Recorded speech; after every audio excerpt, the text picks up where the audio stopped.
So this is what we're going to talk about today, but first it was this, and I was like, this is not this, but then because of this video I realized that this is this, but this isn't any use to us, so we're going to use this.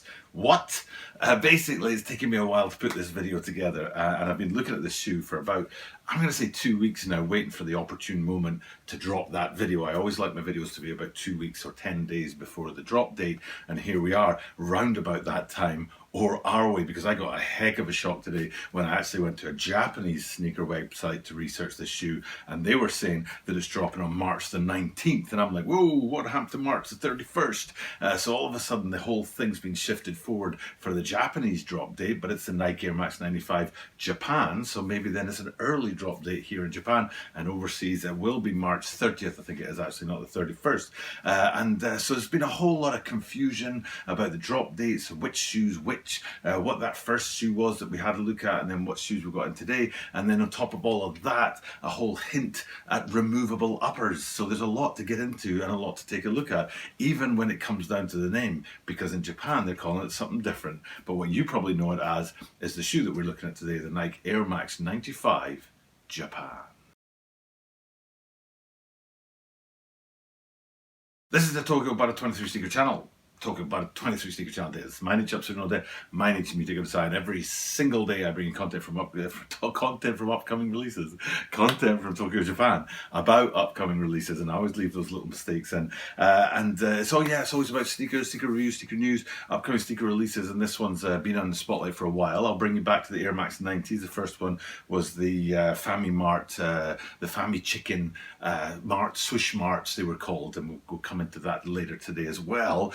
And then after that came the Air Max 90 Rice Balls, and they were around about the same drop date, around about March 19th, I think. And then I was expecting this guy to drop on March 30th, so I was like, okay, little window between those shoes, let's go off and do some other shoes, like the beautiful popcorn blazers and Air Force Ones, great shoes, dropped very recently, a lot of hype.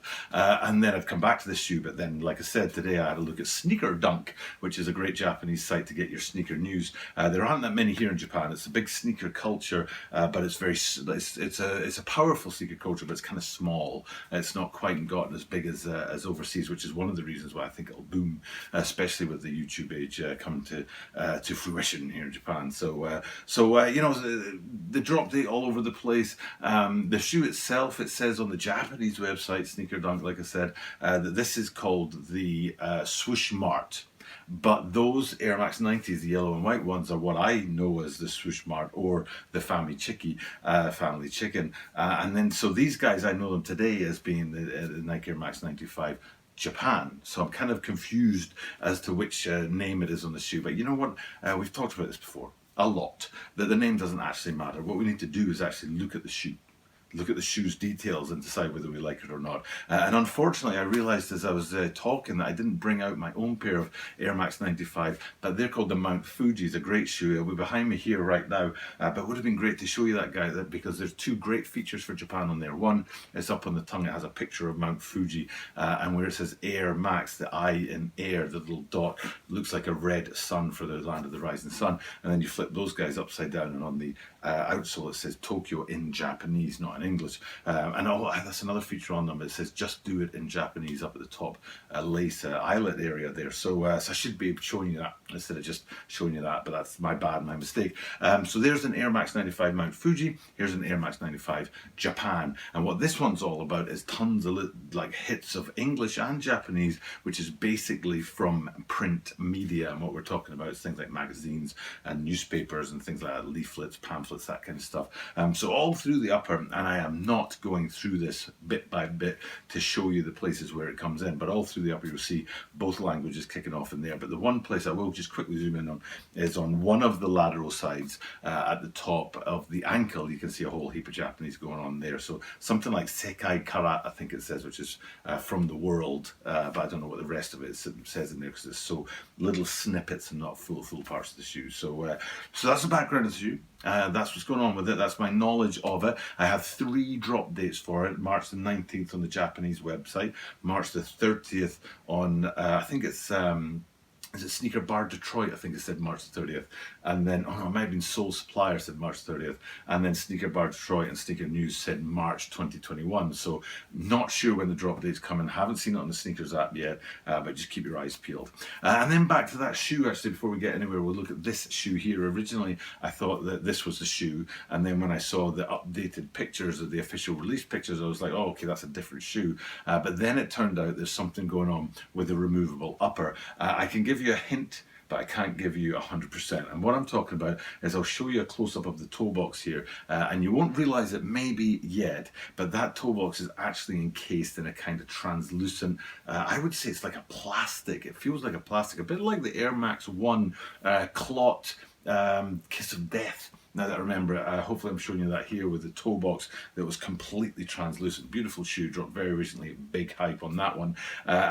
So if we go back to today's shoe, what I'm showing you is that toe box there actually has some kind of translucent case on the top of that. And it's hard to tell until you look at this here, which is the same toe shot, same angle, but with that casing removed to reveal the upper below and that kind of mesh feel, a tight mesh feel to the materials on the upper round about the toe there. So hopefully I'm flipping back and forward between the two here, and you guys are getting a sense of what's going on with that kind of cover that then can be removed to reveal the actual materials below. And then if we come back to that OG shoe that I'm talking about, now it makes a bit more sense. It's in that kind of pastel sort of faded color, because that's it kind of more encased in that cover. And then back to the official images and you see much more color in them and much more pop in them. So that's kind of the story of the shoe, how it came to be that I'm doing this with you guys today, and some of the features on it. But now I'm going to take you through the main hits on the shoe, and this one here is great. I'm hopefully somehow showing you the rubber that wraps around the shoe, which I've never seen before